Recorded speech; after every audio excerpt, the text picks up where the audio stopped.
discussion may be triggering to some listeners. If you or someone you know is struggling, please reach out to the Youth Line at 1-877-968-8491 or text teen to teen to the number 893-863.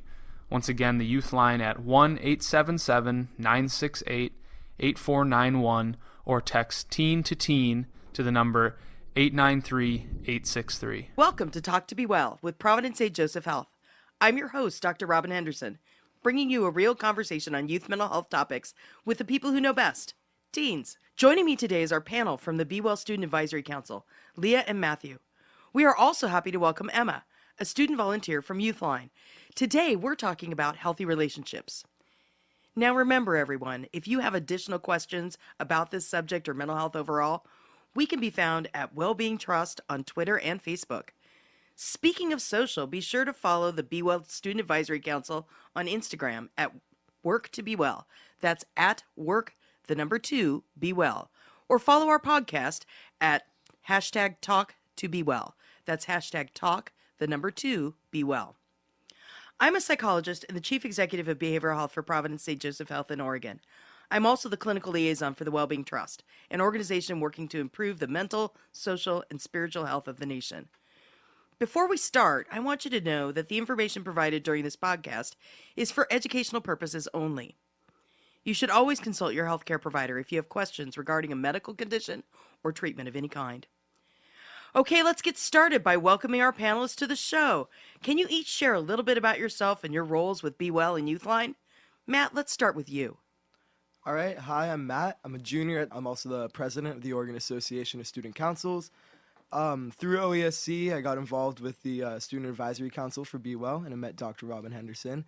Since then, it's just been a blast getting to know the people I've been working with and getting to do so much. And getting involved has always been important to me, so this is another way I find myself doing more things for the community, doing more things for the people around me. And I've been really excited to do all this work with Dr. Robin Henderson, and I'm excited to do more. That's awesome. Leah, how about you? My name is Leah. I'm a senior, and I got involved on this Work to Be Well campaign through OASC. I'm part of the Capital Ambassador Program, and I am the co-director of the strategy committee. So I'm help see our vision and carry out our goals for the campaign. That's really great. Emma, how about you?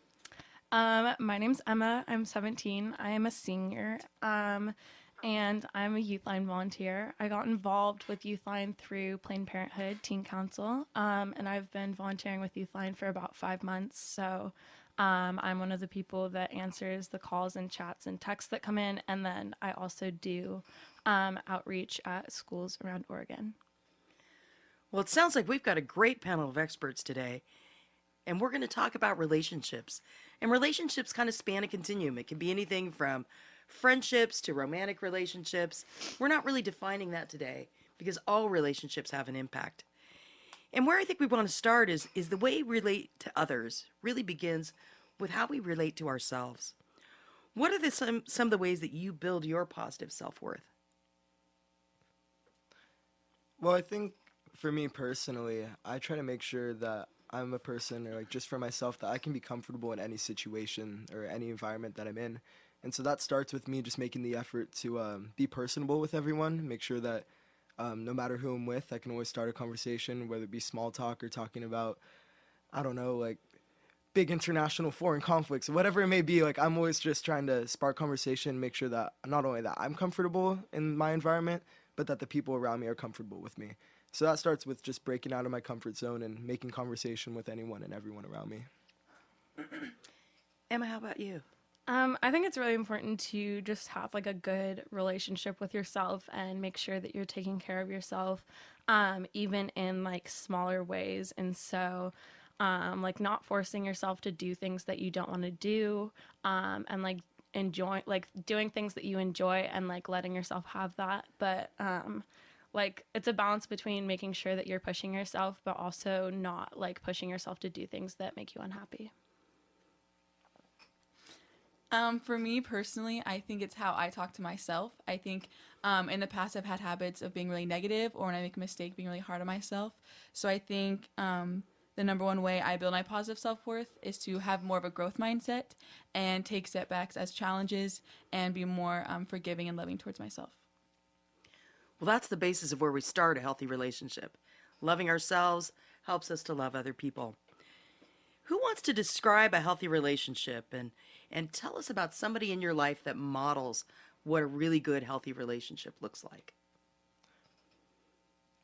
Okay, I'm gonna model my parents real quick, just 'cause like I love them so much. But I think like I look up to them a lot in the sense that they're really open with each other, and they're open with like the rest of our family too. It's not like an exclusive parent club or whatever it may be. It's like if they're having like a problem, if they're struggling with something, they make sure that me and my brother are aware of it.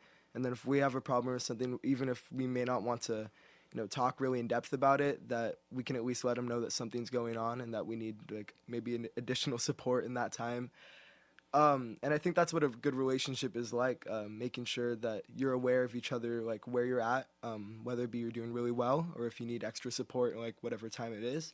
Making sure you're able to communicate with each other. I think communication is really important to a healthy relationship. And I think my parents are like my model for that. I think when we think about healthy relationships, it's really important not to like compare relationships just because it's okay to like look up to someone obviously, but just like no two people are the same, like no two relationships are the same. And so thinking about like a healthy relationship as like an equitable relationship and knowing that that looks different for every single relationship, I think is really important. But just going off of that, like communication is super, super important, as well as like honesty and trust, but also going back to that, like having respect and care for yourself is really important in that. Is there any relationship you think about that you go, wow, that's a healthy relationship? Anybody you know? I really value my relationships with my friends because I think that we all struggle with our own stuff and we make sure to support each other, but also make sure that like when we need to take a step back and like work on ourselves that we're doing that.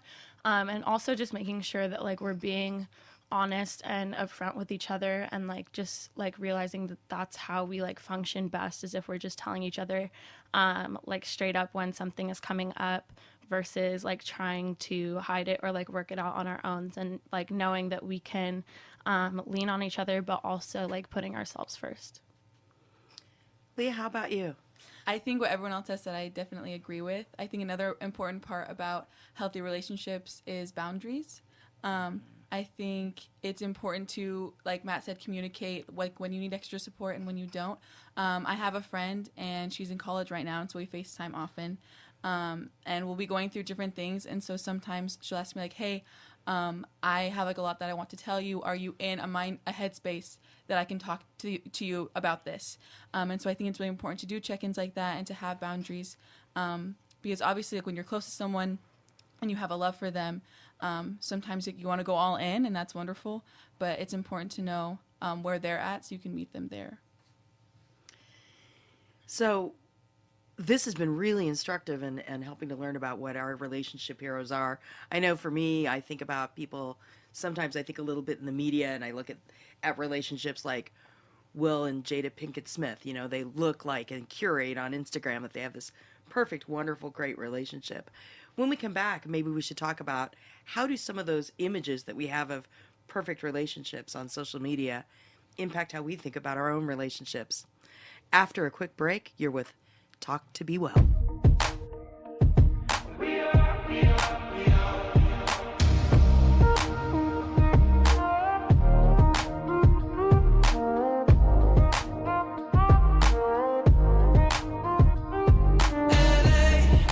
Saturday night in the summer, sundown and they all come out. Lamborghinis and they rented Hummers. The party's on, so they're heading downtown. Everybody's looking for a come up, and they wanna know what you're about. Me in the middle with the one I love it. We're just trying to figure everything out. We don't fit in well, 'cause we are just ourselves. I could use some help getting out of this conversation, yeah. Stunning, dear, so don't ask that question here. This is my This discussion may be triggering to some listeners. If you or someone you know is struggling, please reach out to the Youth Line at 1-877-968-8491 or text teen to teen to the number 893-863. Once again, the Youth Line at 1-877-968-8491 or text teen to the number 893-863. And you're back with Talk to Be Well with our student guests today, Matt, Leah, and Emma. I want to really dive into this idea of the impact of social media. People talk about how social media impacts mental health, and I'm sure it also impacts relationships. What are some of the ways, positive and negatively, that you've seen social media impacting relationships, your thoughts about relationships? What do you think? I think that consumption of media can be really hard for some people because sometimes it can be so mindless. Even thinking back to how we learn to talk is by listening to other people talk, and then thinking about how much time we spend every day, whether that's listening to music or podcasts or being on our phones or whatever that is, just mindlessly consuming those ideas, whether we're thinking about them going into our heads or not. And so I think that mindless part of it can be a really big part, because sometimes you can develop that same mindset or those same thoughts and not really know how they got there. And it's hard to be mindful of what you're consuming as well, especially when that goes into social media. Well, I think with social media, it's a big comparable thing for people, with relationships especially, mostly romantic relationships or that kind of thing. But it's when you're in a relationship, it's almost, you feel the need to have to share that with everyone and have a part of your life, very intimate part of your life shared with everyone for the sole, I don't know what the purpose is, but a lot of people just to show yeah, I'm in a relationship, look at me. Or it's a big attention thing, I feel like. And so there's a lot of pressure about people going public with that intimate part of themselves. A lot of people don't feel comfortable sharing those pieces of themselves, but because it's a very common culture to have to share that, like everyone else does, people have to open up about that insecurity and have to share pieces of themselves that they're not comfortable with. And I think that's what social media does. It makes people compare themselves and have to do things that they're not comfortable with, simply to fit in with some societal culture. That's been what I've experienced and what I've seen. As a person myself, I'm a pretty private person, and I don't share a lot of pieces about myself. So when I do start having relationship with somebody or that kind of thing, there is always that pressure, maybe from the partner or just from friends, oh, share that, post that, that kind of thing. And I'm not necessarily comfortable with that. I think going off of what Matt was talking about, the comparing aspect, I think that a lot of people look on social media and there's all those cute videos of things partners doing things for each other, and so you always have that super high expectation in your head, and I think that can be damaging to relationships. I also definitely agree with what Matt was saying about how people feel the need to post, but I think it goes even deeper of people feel the need to have someone loving them. They feel like their worth is increased or their value is increased if they have a significant other. I found this definitely throughout middle school, a little bit less in high school, but still prominent. I think targeted more towards females, but also towards just everyone in general. But they feel like they need to have a significant other to be of worth or to have more value. It's fall comes along, zoo lights, and that's a big thing. That's part of that whole cuffing season culture or whatever. It's if you're with someone by winter time, you take them to zoo lights, you go in that light tunnel, you take a cute picture. That's the one you see. I'm scrolling through my feed and that's all of it. And I'm what if I just want to take a picture and just keep safe? That's all. Or what if I just want to walk through the lights and just have a good time with someone? But yeah, you can't even walk through that tunnel because everyone's taking a picture, kiss on the cheek, something there. It's that's the biggest example I can think of, is it's that pressure to share that with somebody when you don't necessarily have to.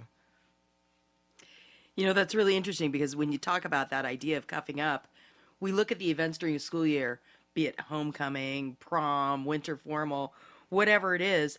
These are all these great times to dress up and party with your friends, but there's a lot of pressure. Do you feel pressure to couple up to go to these dances and events, and how do you handle that? Yeah, definitely sometimes. I was talking to my friend from Tigard High School, and I was just like, "Who you taking to prom? You gonna take me, man?" Like just joking around. And he's like, "I don't think I'm going to prom." And I'm like, "Why won't you go to prom? It's like junior year. It's the first time you can like just go to prom." And he was like, "Well, I don't have anyone to go with." And I'm like, "So just go with like a group." And he was like, "Yeah, but you can't do that." I'm like, "What do you mean?" It's like, "You know you can't do that." Like I generally like I don't get that. Like you can go to a dance and have a good time whether or not you have a date or something like that. I mean, I went to my first homecoming and then like that kind of thing just with a group, and I've frankly had a better time than I think I did when like maybe I like had to go with somebody else. Like I have a good time when I'm just with a group of friends, and like that's just like how I've gone through high school. But I don't know why a lot of people feel that pressure that they have to take someone and take that picture, and I don't know. That's me personally. I think it's also kind of hard to think about like the intentions like of those thoughts, like taking a second to step back and say like, okay, like who am I trying to impress with that? Or like who am I doing this for? And like if you genuinely are wanting to like go with a date for yourself and that's what you want to do, then that's what you want to do, right? But if you're trying to go with a date to like impress others or because you feel like you have to, I think that that's something important to like rethink. And also just like that idea of like what do you like honestly and truly without others judgment want to do. That's a really good point. My son came in the other day and said, "Mom, I need to go get my tux for prom." And instinctively I said, "Okay, who you going with?" He says, "I don't know, but my group's going." So to your point, he really thought about it. Last year, he took somebody who was a good friend, and they had a nice time, and it's a great story. But they weren't boyfriend and girlfriend. And this year, he just kind of went, "No, I just need a tux because I'm going to prom with my boys. We're all going together, and that's what we're going to do." And between now and then, he may have a date, and he may not. But he was pretty chill with that, and I'm really glad that he goes to a high school where that's okay. Any other thoughts about prom? What about promposals? I heard about this last year. I didn't know what a promposal was until my son came home and he said, "I need $20." Why do you need $20? Well, I got to pay somebody to create the poster for the promposal. What do you do with a promposal? Well, it goes on Instagram, Mom. Okay, so is that really a thing? Yes. Yes. Oh, do tell.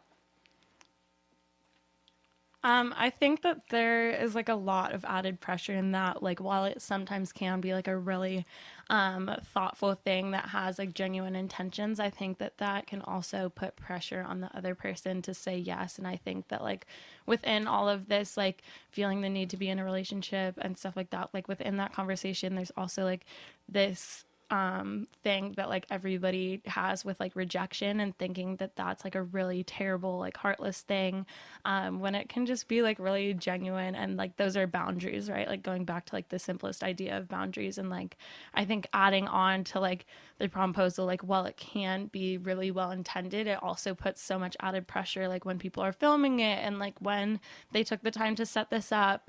And I think that that can like add a lot of just like pressure to make a certain decision on the other person, and whether that's like something that they want to do or not.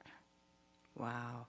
Did you know that the average teen spent $324 on promposals in 2015? And the average prom going teen spent $919 on the dance itself. Leo, you look horrified. I am shocked. That sounds crazy to me. That is just so much money. I don't want to say waste because obviously it means a lot to some people, but I think it's crazy that that some of us let things like social media kind of like determine our actions in relationships. That's super interesting to me. I know that I had a friend and he asked me, he's like, "Oh, can I ask you to prom?" And I was like, "Oh yeah, like I'd love to go." And he's like, "Don't worry, I'm not lame. Like I'll like ask you in person. Like I'll make it big." And I was like, "No, like I don't want, like you don't need to do that. Like I'm like very okay with just like going with you." He's like, "Oh no, it's okay." And so he actually like did ask me in a big way and it was nice, but I just think like for me it was unnecessary. And so I think it definitely puts a lot of pressure, like Emma was saying, to like have it be like this big ordeal, when really it just comes down to like what you want or like what you need. Yeah, I agree.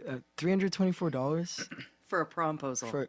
for like a poster and like I mean that's usually what I see, but that's so much. Oh my gosh.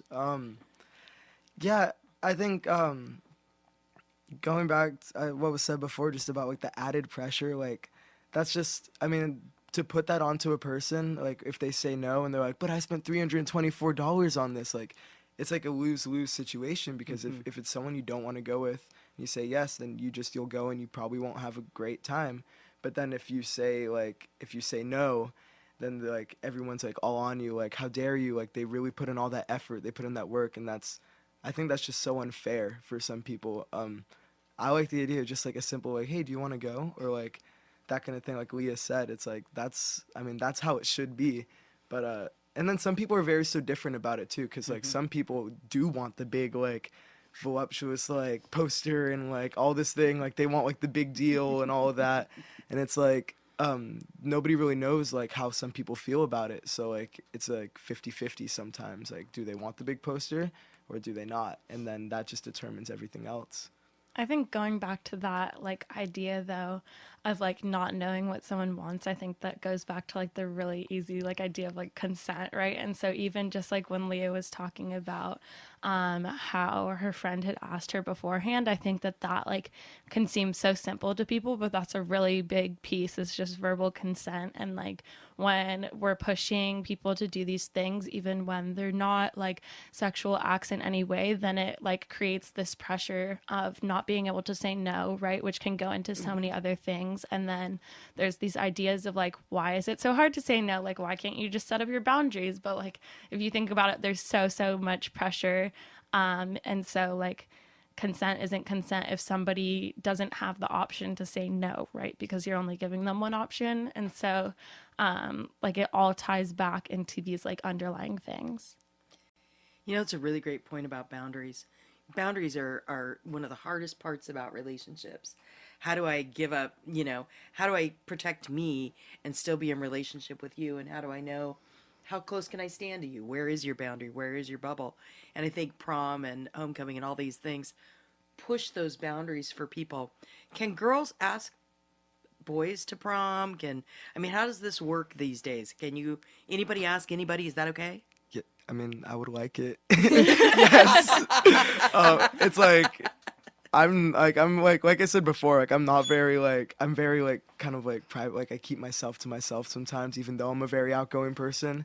And so like sometimes I'm just like, it'd be so much easier if like they just asked me, like that'd be so, like not a lot of guys are like that, but I'm just kind of like, yeah, go for it. Like I don't care. Like in the end, we're going together. Isn't that what this is all about? Having a good time.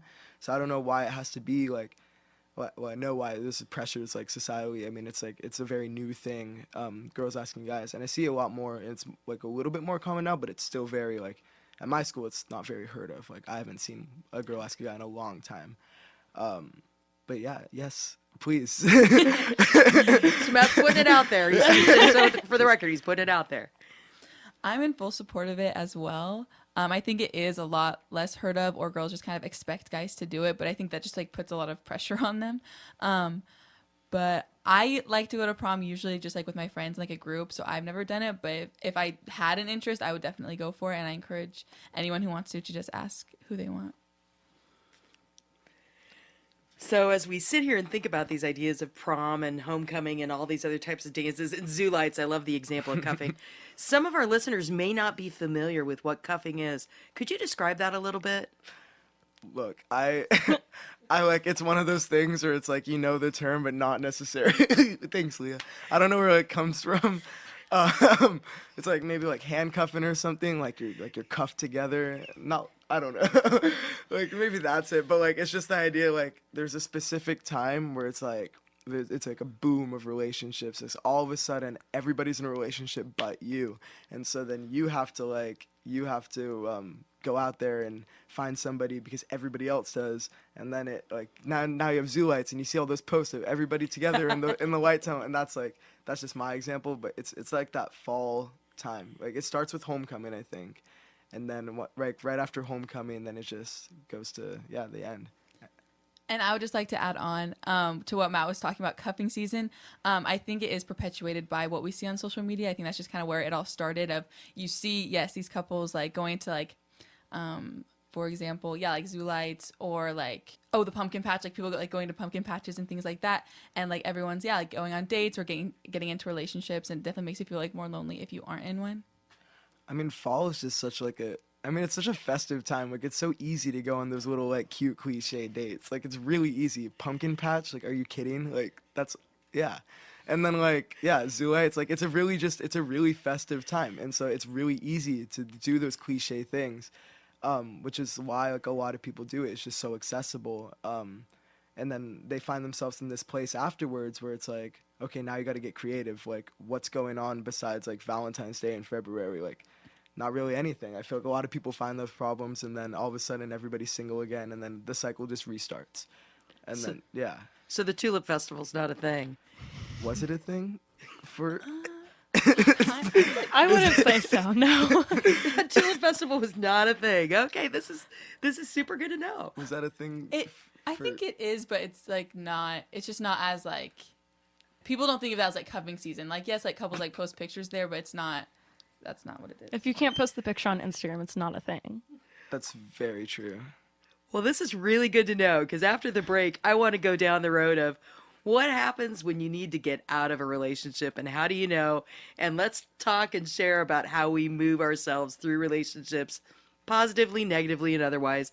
You're with Talk to Be Well, and I'm your host, Doc Rob.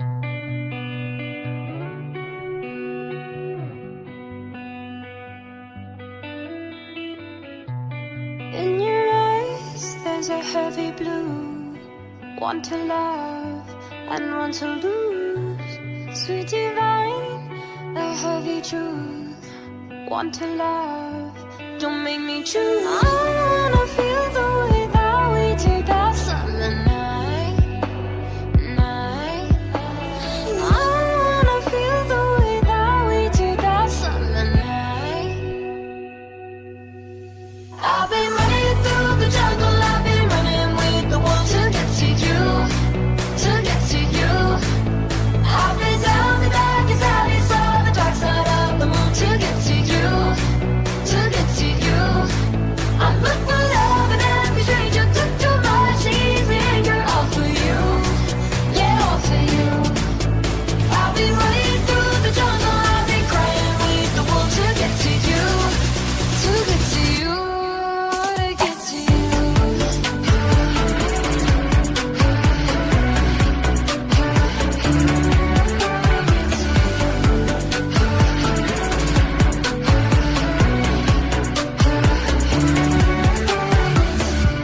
Your fingertips trace my skin to places I have never been. Blindly I'm following. Break down these walls and come on in. I wanna feel the way that we did that summer night.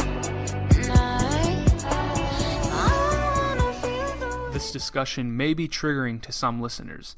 If you or someone you know is struggling, please reach out to the Youth Line at 1-877-968-8491 or text teen to teen to the number 893-863. Once again, the Youth Line at 1-877-968-8491 or text teen to the number 893-863. And we're back with Talk to Be Well and our guests, Liam, Matt, and Emma. Emma's with Youthline, the peer-to-peer crisis line that last year had more than 13,000 contacts, and more than 2,000 of those were about relationships. Emma, I wonder if you want to talk about some of the relationship themes you hear people asking about. I think that there's a lot of like unknowns of like whether if somebody's in a relationship wondering like whether that's healthy or not, and if someone is thinking that they're in like an unhealthy relationship, people come to us a lot wanting like non-judgmental support. And so I think that like that's a really hard piece of struggling when you're in an unhealthy relationship, of going places and getting this advice that you don't necessarily want, versus just like the non-judgmental support that Youthline offers, because we don't offer people advice. Like, we're there to listen and like help people work through things like on their own terms. And so I think that there's like a lack of understanding for people who are in unhealthy relationships, which can cause like a lot of isolation for people as well. You know, it's a really great point because I notice a lot of times with my son's friends, people will take sides in a relationship when a relationship starts to go south. And it'll be that kind of pressure of, oh, you should dump him. No, you should stay with her. There's a lot of judgment around unhealthy relationships. What kind of things do you all see, and what are the signs of an unhealthy relationship? Well, being frank, I'm not very experienced in relationships, Dr. Robin. But I will say that being someone that is there for a lot of my friends and being like someone that a lot of people feel comfortable going to, I can tell like the first thing is that when they're saying things to me that I feel they should be saying things to their significant other. They talk about being uncomfortable in situations, or they do this, they do that. I'm like, okay, that's great that like you're letting me know, like you're having someone to talk to, but doesn't it make more sense that if the person that's making you uncomfortable is your significant other, that you should be telling your significant other that what they're doing makes you uncomfortable? I think that's the first sign when they start telling you things that they should be, be open about and have like an open line of communication with. I think another thing is when they're in the relationship, they're not just like happiness is like a really important thing. It's like, isn't that why we stay in relationships? To have that support system, to feel generally like good. And when you're not feeling good, what's the point anymore? I'm trying to remember a quote that my friend's grandma told me. It's like, it goes like something like high school relationships are about having fun, and if you're not having fun, what's the point? Like, I just think about that. It's like, if you're not having a good time, if you're not feeling good about yourself, why are you keeping yourself in that position? I think that it's also important to address like this like victim blaming piece, and I think that it's really easy from the outside to say like, like, why are you still in this relationship if you're not enjoying it? Why are you still in this relationship if you know that it's not healthy? But it is like so many worlds of like more difficult when you're actually in that relationship. And so thinking about like the fact that like nobody's gonna stay in a bad situation if that's not like their only option, right? And so if somebody has like a healthy supportive way to get out of that situation, like it's important to trust that they would. But like going back to that, like, why would you stay with them? Stuff like that. Like there's so many of these other aspects. And like, I want people to know, like when they're listening to this, that like, we're going to talk about maybe some warning signs for an unhealthy relationship, but like honestly and truly, like it's okay if you are in an unhealthy relationship and you don't know what to do, or it's okay if you were in an unhealthy relationship and you didn't see any of these warning signs. And like sometimes people will never realize that a relationship was unhealthy until they got out of it. And so really thinking and like holding compassion for these people, like, yes, we want to give you these warning signs, so if you notice them, then you can maybe reach out for support, but also like holding the space for the fact that that's not always an option for people, and people aren't always seeing this, and like these things can be going on, but you can still have a lot of love for your partner regardless of what's going on in the relationship. And so just knowing that like we are trying to offer this as like support, but like we know that this isn't always like the situation that everybody's in. Going off of what Emma was saying, what I see happen sometimes is when someone is in a bad relationship or an unhealthy relationship, a lot of their friends will be like, okay, well, you need to like get out of it right now. Like you need, like they're pushing them. And a certain situation that I saw happen was they were like, okay, you either pick, like you're either in this relationship, and if you don't break up with this person, then we're not gonna be friends with you anymore. And I think that is not the right way to go about things at all. I think what Emma said, like part of what Youthline has about being like non-judgmental, I think I wish like that would happen more often with just like everyday relationships and like just like friends to friends, because it is super hard to get out of once you're in it, and sometimes you can't see, or you're like more blinded.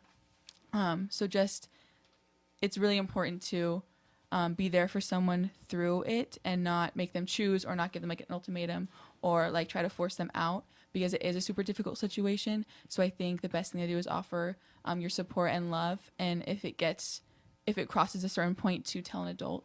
But other than that, just to be there for them is really important. So it's really important to note that 1 in 10 teens report being hit or physically hurt by a partner. 1 in 3 report being emotionally abused. 1 in 10 reported being forced by a partner to have sex or to engage in sexual activity. And that raises the issue of consent. What is consent? At Planned Parenthood, we define consent with an acronym that's called FRIES. So, the first piece of consent is that it's freely given. So somebody has the option to say yes or no. It's not forced or coerced. And then the R is reversible. So you can reverse consent anytime if you decide ahead of time that maybe you're consenting to something and then you decide later you don't want to do it. Like, that's completely fine. You can decide you can decide at any point that you don't want to do that anymore. And like, just thinking about like how so many things go into consent and like acts that you consent for, and like any of those variables changing like can change someone's mind, obviously, and people don't even need to have like a reason to change their mind, and like no should be good enough. The next piece is informed, and so making sure that people are informed about like the act that they're consenting to and about like what's going to be happening in the act, and like the specifics of like what's going on with them and their partner. And then the E would be enthusiastic, and so going back to that piece of anything that's not a yes is a no. And like that also ties back into like what we were talking about with boundaries, and boundaries can be really, really hard to set for some people. And some people aren't comfortable saying the word no. And so they'll give like maybe, or like I'm not sure, or like maybe another time. And like anything that's not like an enthusiastic yes is a no. And even if someone's saying yes and you're watching their body language and they seem really uncomfortable, that's a point where you should be checking back in and saying like, are you sure we don't have to do this right now? Stuff like that.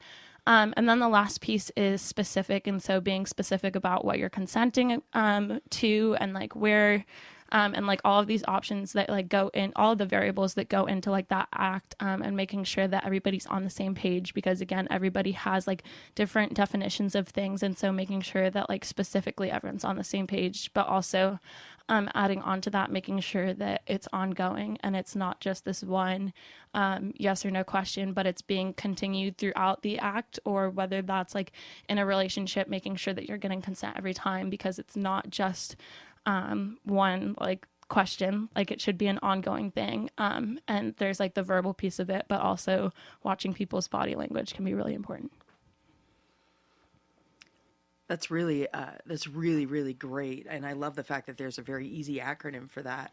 I also like the fact that you're talking about anything other than yes is no. Anything other than an enthusiastic yes is no. And we see this play out so often in so many different ways.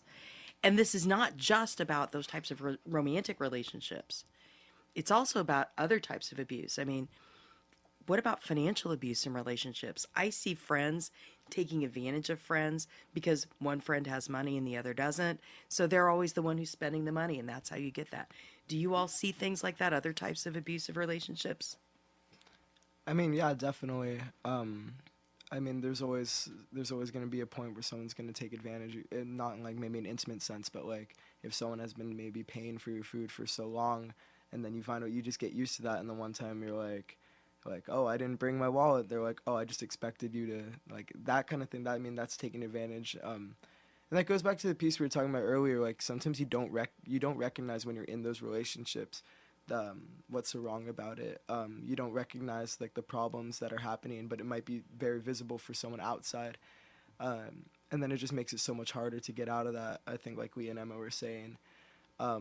Yeah, like your friends will pressure you and be like, yeah, that's not okay. Like, you need to look at that. That's not okay. But while you're in it, you're like, I don't see any problem with this because, like, this person cares about me, or that kind of thing. That definitely makes it especially a lot harder for those relationships. So what are the warning signs that you're in a bad relationship? How do you know? I think that sometimes people just know and they just have a feeling, and like sometimes people don't know, but I think that like I think about like myself when I was like really struggling with my mental health. I would go on like Safari and be like, Google, like, am I depressed? And like, if you're going into like, if you're going on Google and saying like, what are the like unhealthy warning signs in a relationship? Or like, if you're even like thinking about that, like if you have to do that, that should be a warning sign for yourself. Because I think sometimes like honestly and truly, you just have a feeling, but also sometimes people really don't know. And that's okay. Yeah, I think for myself too, like with like bad friendships, I think I noticed like the way that I was acting in my own household, and then like the reflection it had like on my grades and that kind of thing. I think like I was in a pretty bad like relationship with a group of friends, and I was in like a bad group of friends that I didn't think had like a good impact on me personally, and I saw that. Well, I didn't think there was anything wrong with it. I was having a good time. I thought these people were here to support me. But meanwhile, I would come home and not talk to my parents, and then they would get mad about it. I would go maybe like a week without maybe just saying more than, hi, bye, school was good, thank you for dinner, that's it. And then like, my grades especially, I noticed like by last year, by like the end of the third quarter, I had nothing above a C. And then by the end of the year, I had to like regain myself, build everything up, and fight to get that all back to good grades.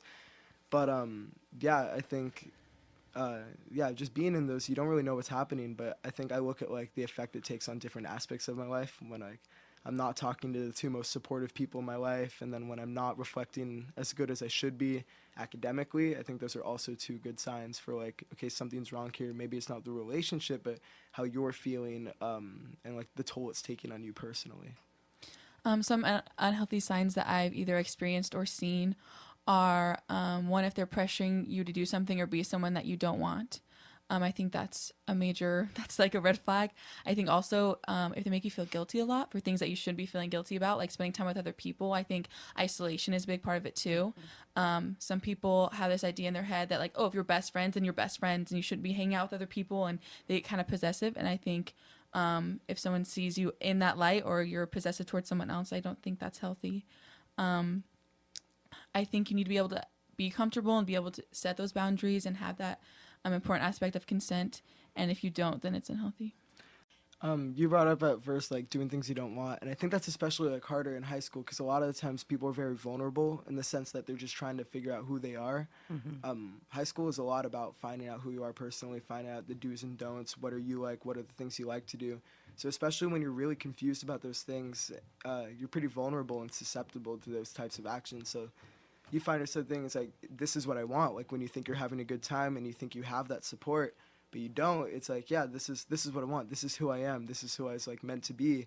And it's especially harder to get out of that when people start identifying with those things. It becomes a very personable piece of someone. And that's why it's really hard to get out of those relationships. It's just because it becomes it's how you identify with yourself. It's how you, like, when you start feeling comfortable, that's just when when you just start feeling comfortable, I think, is when it gets to the point where you're not going to be able to recognize that yourself. You need the people around you to, point out that, okay, maybe things are changing and you're not the same as you have been in the past. Whether that be good or bad, you need to be able to have those people to, shed that light for you. Well, you all have triggered a lot of questions on social media. And when we get back after this break, we're going to take some of these questions from social media today because this is Talk to Be Well, and you all are doing an excellent job at it. I'm Dr. Robin, and we'll be right back. Give me your attention, baby. I gotta tell you a little something about yourself. You're wonderful, flawless, ooh, you a lady. But you walk around here like you wanna be someone else. Ooh, whoa. I know that you don't know it, but you're fine, so fine. Fine, so fine. Ooh, whoa. Oh, girl, I'm gonna show you when you're mine, oh, mine. Mine, oh, mine. Treasure, that is what you are. You're my golden star. You know you can make my wish come true. If you let me treasure you.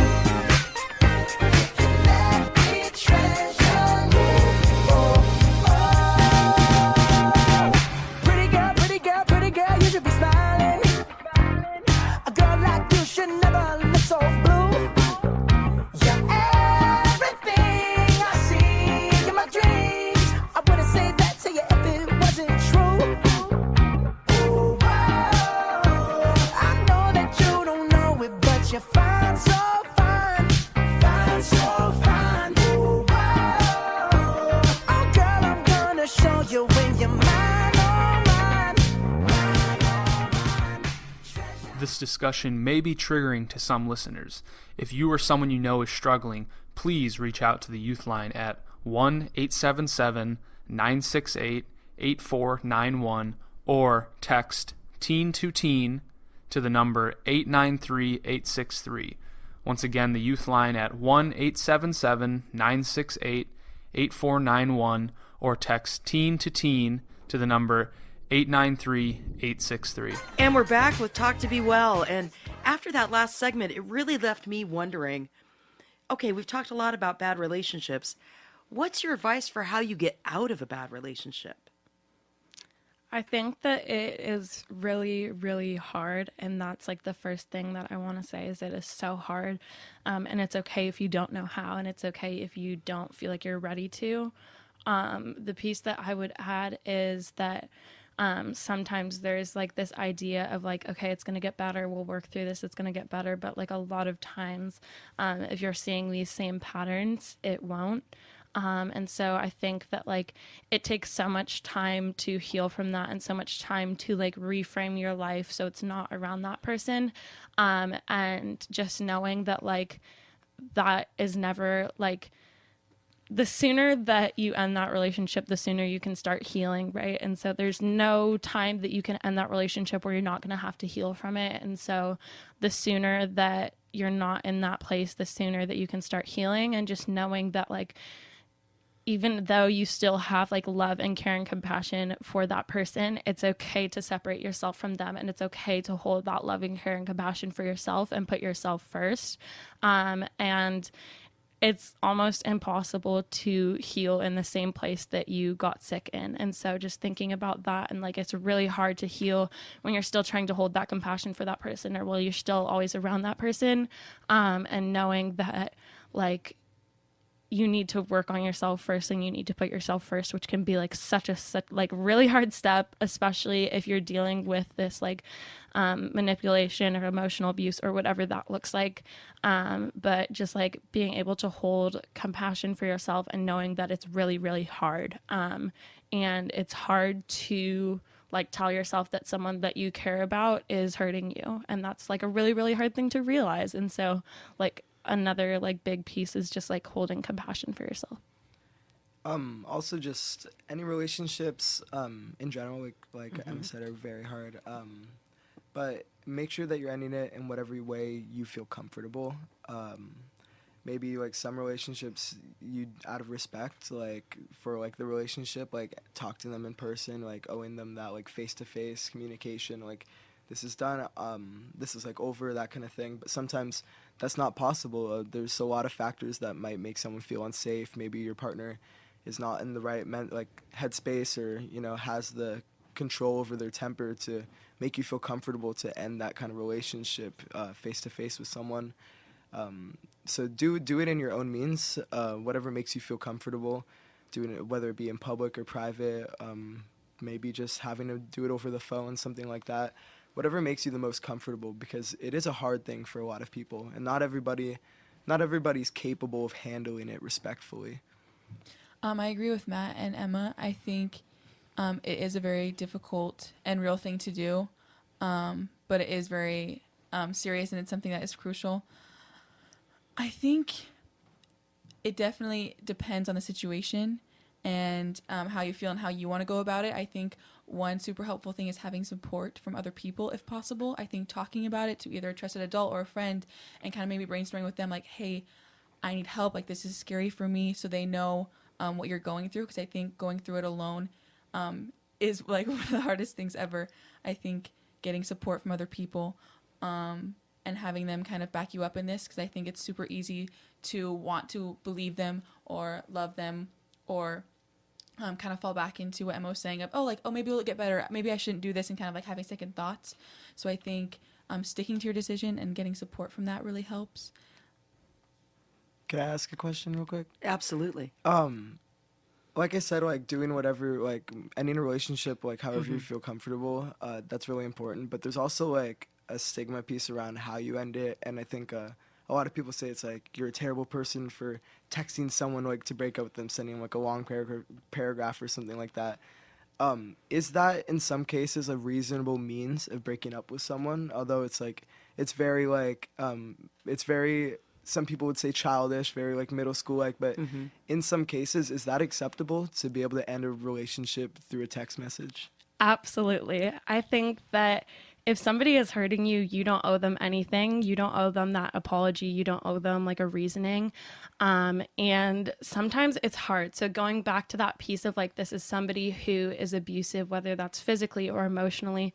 If that's what you have to do to get out of that, then do it by all means. And I think that like, it's like, we're talking about like breaking up with someone who is possibly like abusive. And so just like, even during the breakup, like that person is still going to be abusive. And so knowing that like that can be so much harder in that situation, and like especially when there's like manipulation going on, like it can be so hard to do that in person. And like I feel like so many times like someone will go to break up with someone and then that person will manipulate them more. And so that's just like another spot where like an abuser could make themselves look like the victim and like be playing that role to continue on the relationship. And so just like knowing that that is such a like vulnerable space for you to be in, and that's like an easy place for them to come in and like take the power of that situation. If you need to text them to break up with them, absolutely do it. If you need to Snapchat them to break up with them, do it. Like anything that you need to do to get yourself out of there, I'm proud of you. You know, that dovetails right into our first question from Facebook from Isabel. What do I tell my friend if I think their boyfriend's being abusive and they're covering it up? It's definitely sensitive. You can't just, I think we touched on it earlier, but you can't just be like, you can't make it like a threat thing. You can't be like, you're in an abusive relationship, get out or I won't talk to you. Like that's, I mean, that's ridiculous. That's not support. That's just selfish, I feel. You have to recognize that, you know, relationships are different for everyone, and you don't know the relationship like the people that are in it. It's a very like it's an intimate thing. It's a connection between two people that's, you know, you can't always see from the outside. So I honestly like I don't know how I'd answer that. I don't know, like you have to be a supportive friend. You have to be, you know, like sit them down, talk to them about it without being pressing or aggressive. You just have to recognize that you're looking at it from a different point of view, and that maybe they have a different point of view that not everybody sees. I think going off of like what Matt said, that like it is definitely like I do hold compassion for people who are watching a friend going through that, because it's really hard to watch someone you love like be struggling with that, and it's really hard to know what the right thing to do in that situation is. And even though like saying you need to break up with this person or we'll stop being friends, stuff like that, is probably not the most trauma-informed best thing to do. There are people who don't know what else to do, and that is a fair spot to be in. I think like one of the really like subtle things that we practice at Youthline is making sure that you're using the same language as that person. So if that person isn't naming their relationship as abusive, it's important that you don't do that either. And so making sure that if that person is saying like, hey, my boyfriend's mad at me all the time, like using those same, like that same verbiage with them, and not like like if they're not naming it as trauma, don't name it as trauma, because that's up to them to do. But also knowing that like a fair amount of that time, that person needs to get out of that relationship on their own terms. And so supporting them and doing that, and really making sure that you're holding compassion for them and how hard that is, but also offering resources and knowing that like I'm assuming this person asking this question isn't trained or a doctor or anything. And so making sure that like we're getting someone who is involved, but in a way that supports them and in a way that's not like breaking their trust, but also knowing that it's not just on you to like fix that person's relationship or get them out of that relationship, because that's a huge responsibility. So I think I want to go back to something, Emma, that you said at the very beginning about Youthline, and the fact that if you're in a relationship and you have a friend who's, you know, you think may be in an abusive relationship, referring them to Youthline for peer support, where you have a trained peer counselor, you know, call 877-968-8491, and there's somebody there for you who's trained in that conversation. Yeah. No, I just want to say, going back, I think there's like abusive, like emotionally abusive relationships are like something like you can be a resource to your friend and like you can help them talk about it without being aggressive. But if you genuinely think and there's reason to believe that the abuse that's happening is not just emotional but physical abuse, someone's actually in danger. These relationships, they happen all the time, and it's not something that people like talking about. And I think in some cases it's okay to maybe go over their head. I think when it's a hard, like when someone's genuinely in danger, they're physically in danger, their life is in danger, you have to go to someone more than just their friend. They're not going to recognize. That's not something that people just go out shouting from the rooftops. Like you just don't do that. And I think like Emma said, it's like, it's a hard responsibility to take on you as a friend to be able to solve someone else's relationship problems. But if someone's genuinely in danger, I think it is okay to go over their head, go to someone responsible, whoever it may be, parents, administration, law enforcement in some cases. It's more than keeping a relationship between your friend. It's keeping them safe and keeping them alive and well. I think going off of that, too, like I definitely agree with that. And I definitely do think that there are like trauma informed people that you can go to. And so, while that can be like a harder step to take, like if that is available to you and you are able to find resources for, specifically people who work with people who are in, unhealthy or abusive relationships, like that can be really helpful again, because, law enforcement can make things like a lot more complicated, and sometimes, that like they aren't the most like trauma informed in those situations. And so again, if you're looking for like specific resources, you can always contact Youthline. Just going off of, I think just like first and foremost, just listen to your friend and be there for them. Show compassion, don't judge them. Definitely be loving towards them and kind of remind them of like what they deserve, and just be there for them. And then also, as Matt was saying, if it does get to that certain point that they would be in danger, to go to another resource. But overall, just even though it might be kind of hard to try to understand and empathize, just like stick by them. And I think, Leah, you've wrapped this up really well. I want to thank all of our guests here today. You have raised so many issues. We have so many more questions from social media to answer. I'm wondering if you all would come back another time so that we can explore some other aspects of relationships, because you've really brought up a lot of very interesting issues. And just so that we know, we're talking about a very small portion of relationships, because only 1 out of every 3 teens is in a romantic relationship or has been in a romantic relationship.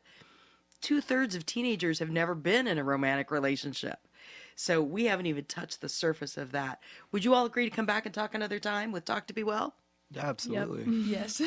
Awesome. I want to thank you today for your participation. I really want to thank our guests, Leah, Matthew, and Emma, for sitting down with me today and sharing what you think healthy relationships are.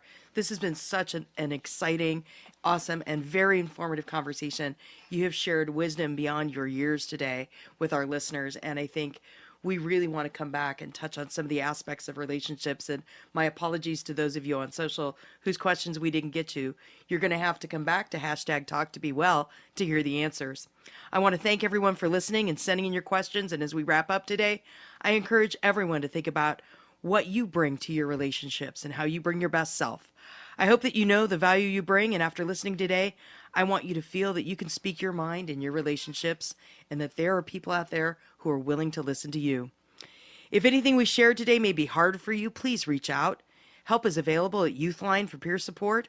You can call 877-968-8491 or text TEEN to TEEN.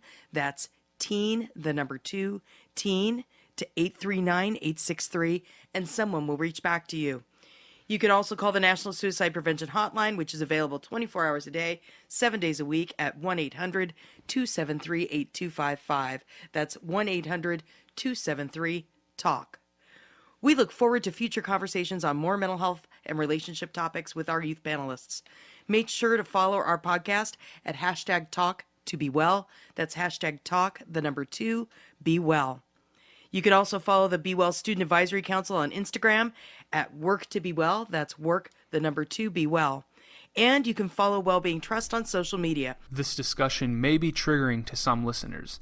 If you or someone you know is struggling, please reach out to the Youth Line at 1-877-968-8491 or text teen to teen to the number 893-863. Once again, the youth line at 1-877-968-8491 or text teen to teen to the number 893-863.